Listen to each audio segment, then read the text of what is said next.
창세기 12장 1절부터 3절 말씀 같이 읽겠습니다. 여호와께서 아브라함에게 이르시되 너는 너의 고향과 친척과 아버지의 집을 떠나 내가 내게 보여줄 땅으로 가라. 내가 너로 큰 민족을 이루고 내게 복을 주어 내 이름을 창대하게 하리니 너는 복이 될지라. 너를 축복하는 자에게는 내가 복을 내리고 너를 저주하는 자에게는 내가 저주하리니 땅의 모든 족속이 너로 말미암아 복을 얻을 것이라 하신지라. 아멘. 아멘. 누가복음 13장에는요. 겨자씨 하나를 소중하게 가지고 와서 밭에 심는 농부의 이야기가 나옵니다. 겨자는 이스라엘 땅에서는요. 굉장히 흔한 식물이에요. 길가에서 쉽게 구할 수 있거든요. 겨자가 필요하면 밖에 나가가지고 이렇게 쑥 한번 훑어가지고 오면은 되니까 따로 이거를 뭐 밭에 심거나 하질 않습니다.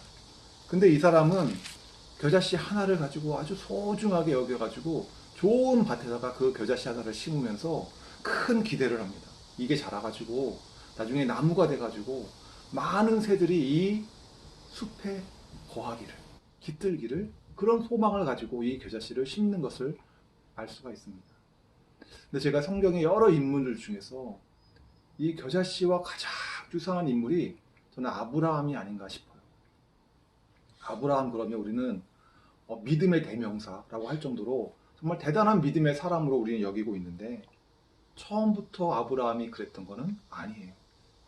아브라함이라는 평범한 한 사람이 믿음으로 순종할 때 하나님께서 그에게 어떤 복을 주시는지, 그리고 아브라함의 그 복을 누구에게 상속해 주시는지 우리가 한번 알아볼 필요가 있어요.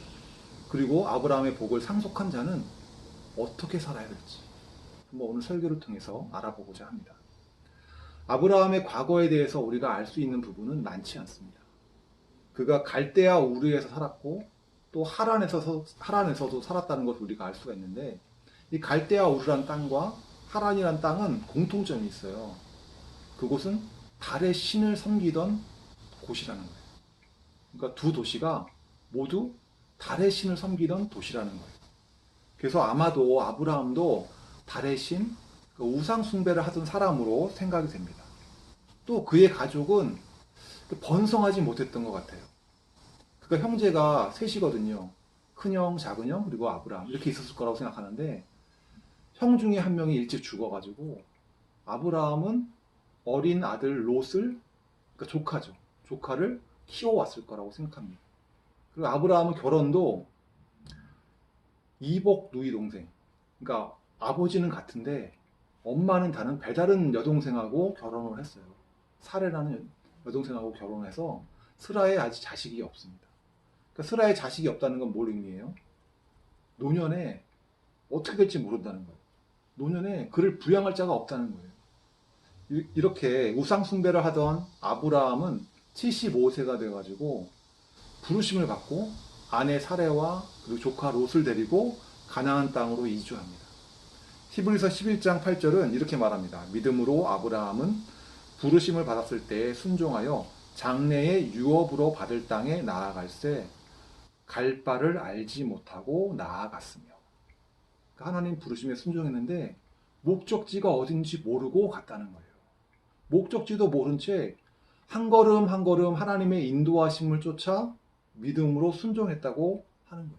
가나안 땅에 올 때까지 한 걸음 한 걸음 하나님의 인도하심을 따라서 왔다는 것을 의미하는 겁니다. 이거는 아브라함이 하나님을 믿고 따랐기 때문에 가능한 일이었다라고 생각할 수밖에 없죠. 창세기 12장 2절 오늘 본문에서는요. 하나님은 아브라함에게 4가지 복을 주세요. 4가지 복. 2절을 같이 읽어볼까요?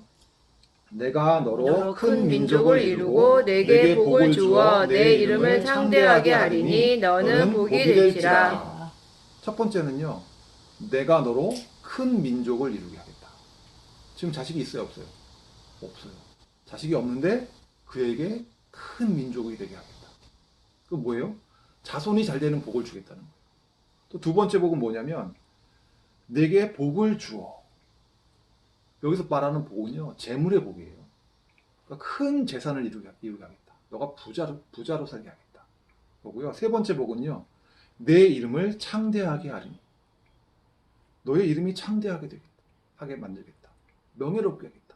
너가 명예롭게 사람들이 너를 존경하는 그런 존경심을 받는 그런 사람이 되게 하겠다. 이렇게 말씀하세요.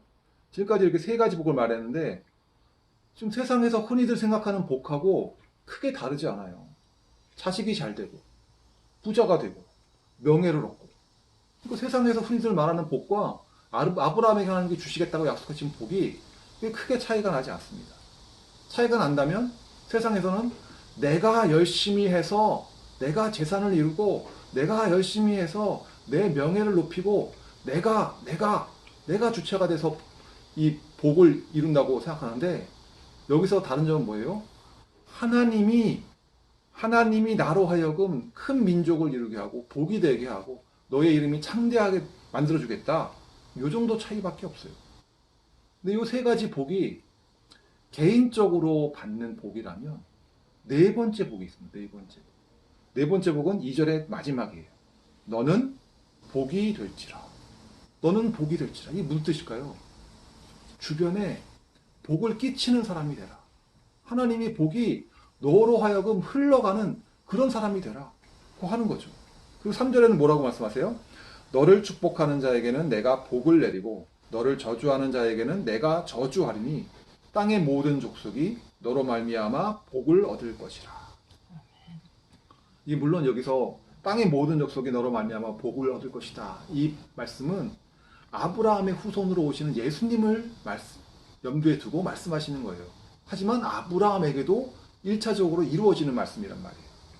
아브라함을 좋게 대해주는 사람에게는 하나님께서 복을 주신다. 너에게 선대하는 사람은 내가 복을 줄 것이다. 그리고 너를 저주하는 사람, 너를 업신여기고 너를 가볍게 대하는 사람에게는 하나님께서 너를 대신해서 내가 직접 그와 싸울 것이고 그에게 벌을 내리겠다. 심판하겠다. 하고 하는 것이 바로 아브라함에게 주신 네 번째 복이에요. 아브라함은 자기가 살던 곳, 그 본토 친척의 땅을 떠나가지고 가나안 땅이라는 새로운 곳에, 낯선 곳에 오게 됐죠. 그러면서 아마 두려움이 있었을 거예요. TV 프로 중에 나는 자연인이다라는 프로가 있잖아요. 거기 보면은 사람이 100% 자기 힘으로 살 수는 없어요. 100% 자급자족은 불가능해요. 혼자서는 생존할 수 없고요. 현지 사람들과 교류를 해야 누군가의 도움을 받아야 사람은 생존할 수 있어요. 근데 만약에 아브라함이 이웃과 다툼이 생겨요. 가나안 땅에서 다툼이 생겨요. 그럼 사람들이 누구 편을 들어줄까요? 아브라함 편을 들어줄까요? 아니면 평소에 자기가 잘 알고 지내던 가나안 땅의 그 사람, 자기 친척 말을 들어줄까요? 아브라함이 그 가나안 땅이라는 곳에 가서 낯선 곳에 가서 부당한 대우를 받을 수도 있고요. 또 위기에 빠졌을 때에 아무도 안 도와줄 수 있어요. 이웃들이 안 도와주면 아브라함이 생존할 수 있어요, 없어요? 없단 말이에요. 이게 바로 아브라함이 낯선 곳 가나안 땅에 가면서 가지고 있던 불안감이에요. 그래서 하나님이 오늘 약속을 통해서 뭐라고 말씀하시는 거예요? 너를 선대하는 사람들이 그곳에 많을 거라고 말씀하시는 거예요. 너가 어느 곳에 가든지 사람들이 너에게 잘 대해줄 거다. 하나님은 이렇게 약속하고 계신 거예요. 이 아브라함의 복, 아까 말씀드렸던 세 가지 복과 이 네 번째 복은 모두 그의 아들 이삭에게 상속돼요. 또 이삭의 아들 야곱에게 상속돼요. 또 야곱의 12지파, 야곱의 자손들이 12지파고 유대인이잖아요. 또 유대인들도 지금 자신들이 아브라함의 복을 다 상속받았다라고 생각을 해요. 유대인들은 지금도 자신들이 하나님께서 선택하신 민족이라고 자부하고 있어요. 근데 정말 그럴까요? 아브라함의 복을 유대인들이 상속했을까요? 아니면 그리스도인들이 상속했을까요? 여러분들은 어떻게 생각하세요? 그리스도인들의 상속. 요한복음 19장에 보면요, 빌라도의 법정에서 예수님을 신문하는 장면이 나와요. 15절에 보면 이렇게 되어 있습니다. 15절 하반절입니다. 빌라도가 이르되 내가 너희 왕을 십자가에 못 박으랴. 대제사장들이 대답하되 가이사 외에는 우리에게 왕이 없나이다. 이스라엘을 대표하는 대제사장이 빌라도에게 이렇게 말하는 거예요. 가이사 외에는 우리에게 왕이 없습니다. 여기서 가이사는 뭐예요? 로마 황제거든요. 우리에게는 로마 황제만이 왕입니다. 이 말은 또 뭐예요? 하나님은 더 이상 우리 왕이 아닙니다. 우리는 더 이상 하나님의 백성이 아니고 로마 황제의 백성입니다. 라고 고백한 거예요. 결국 이들은 하나님과의 언약을 자기들이 깨버린 거예요. 아브라함으로부터 이어져 오던 하나님의 언약을 이들은 깨버린 겁니다. 언약을 깬 유대인들이 아브라함의 복의 상속자가 될 수 있을까요? 안 되죠. 이제 더 이상 유대인들은 아브라함의 복의 상속자가 아닙니다. 반면에 예수님은 잡히시기 전, 십자가에 달리기 전날 밤에 최후의 만찬을 하셨어요. 제자들과 함께. 근데 그때 최초로 성찬식을 합니다. 성찬식을. 그 성찬식을 통해서 예수님은 새로운 하나님의 백성들을 부르십니다. 자신의 십자가 죽음을 상징하는 포도주와 빵을 나눠주세요. 포도주와 빵은 뭘 상징해요? 예수님의 피와 예수님의 살을 상징하잖아요. 이 주님의 피와 살을 믿음으로 먹음으로써 어떻게 돼요?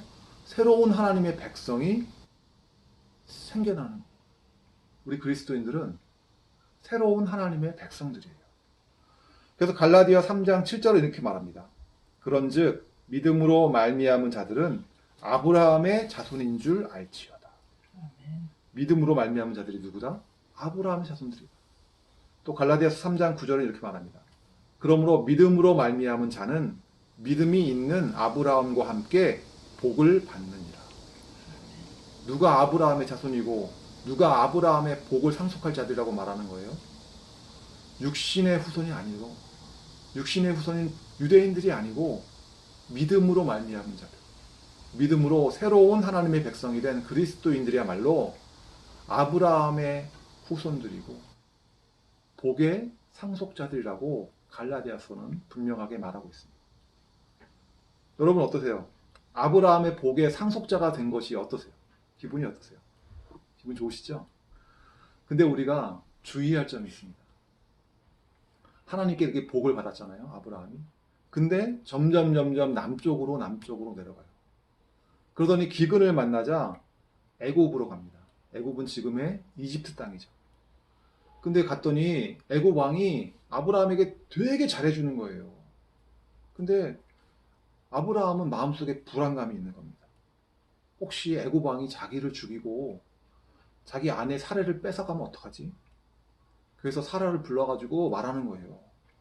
당신 혹시 다른 사람이 당신과 나의 관계가 뭐냐고 물으면 절대로 부부라고 하지 마세요. 내가 당신 오빠라고 하세요. 아셨죠? 이렇게 당부를 하는 거예요. 안 그러면은 나를 죽이고 당신을 뺏어갈지 몰라요. 그러니까 사례가 고개를 끄덕끄덕합니다. 알겠습니다. 그렇게 하겠습니다. 근데 그 우려가 현실이 돼요.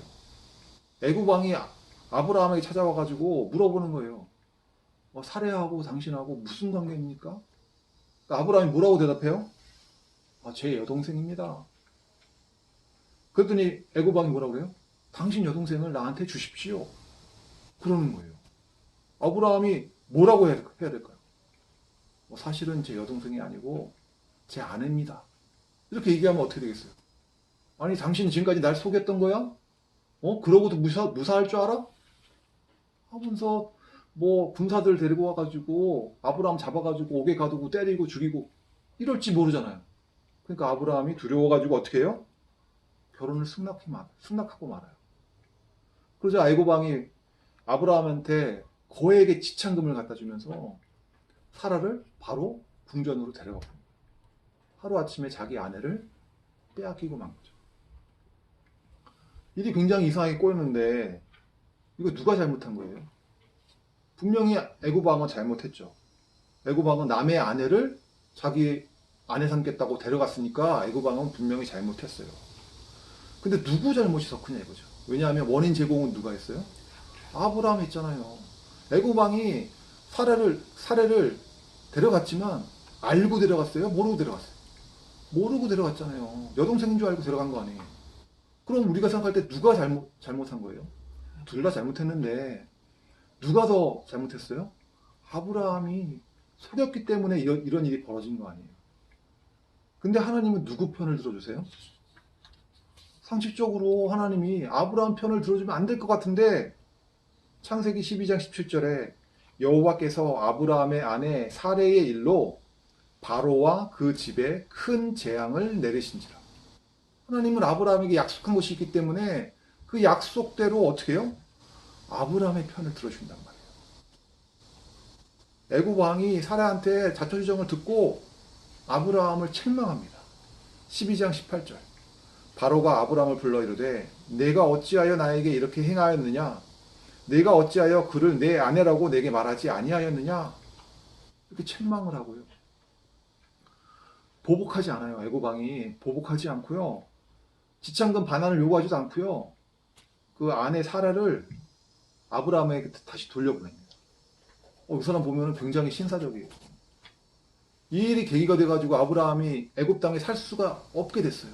그래가지고 어쩔 수 없이 하나님의 약속의 땅 가나안 땅으로 돌아오게 됩니다. 돌아오면서 어떤 마음이 있었을까요?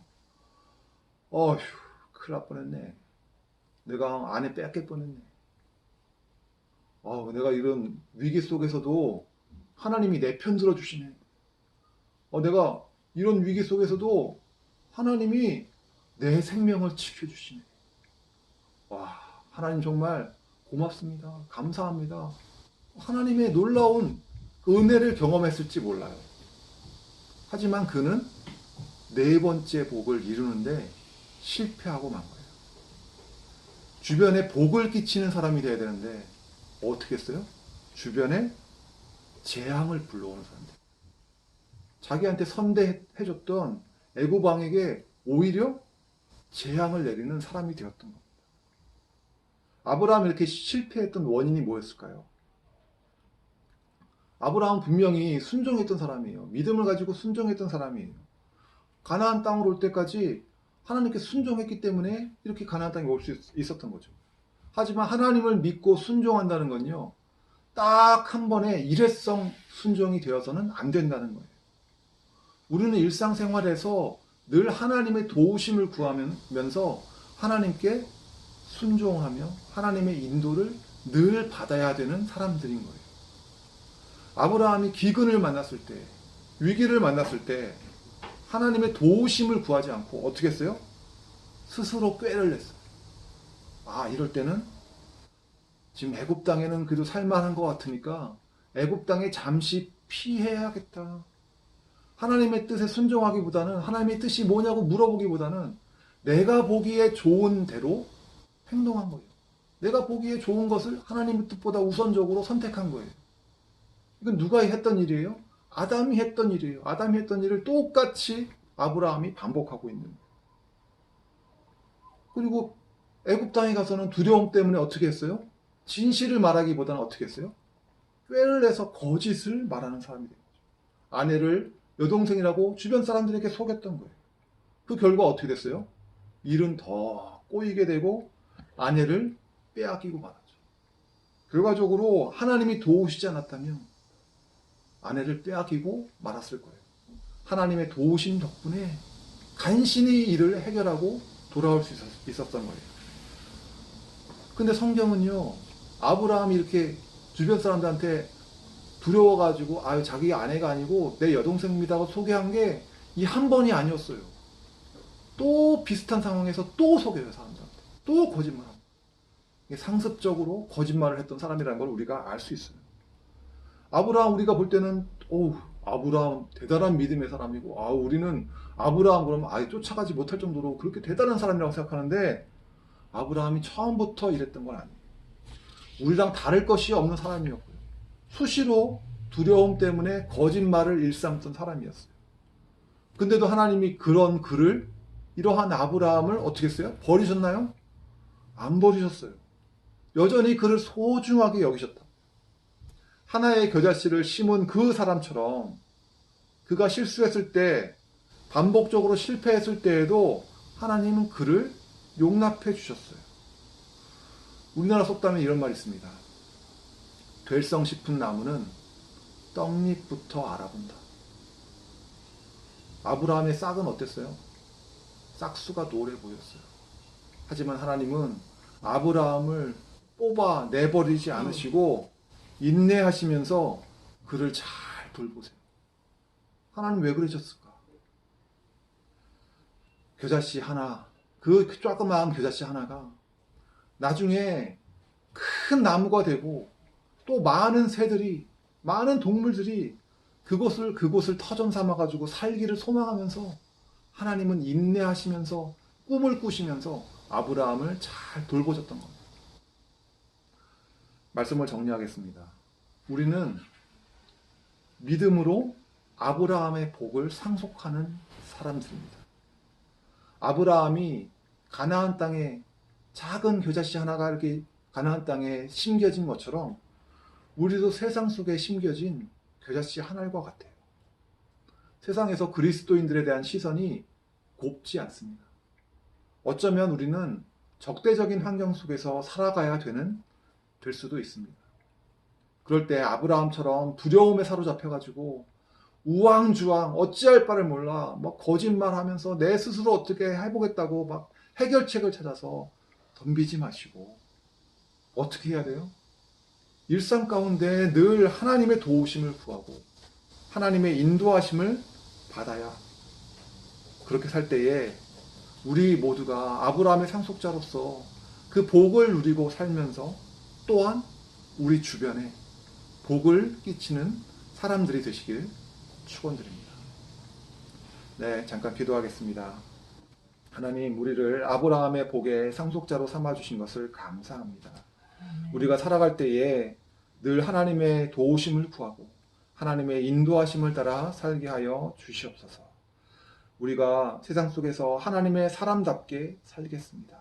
우리를 통하여 하나님의 사람들이 어떻게 사는지 세상 사람들이 알게 하여 주시고 사람들로부터 인정받고 하나님께 인정받는 그런 사람들 되게 하여 주시옵소서. 하나님께 받는 복을 누리며 살 뿐만 아니라 많은 사람들에게 복을 끼치는 그런 우리들 되게 하여 주시옵소서. 감사하며 예수님의 이름으로 기도했습니다. 아멘.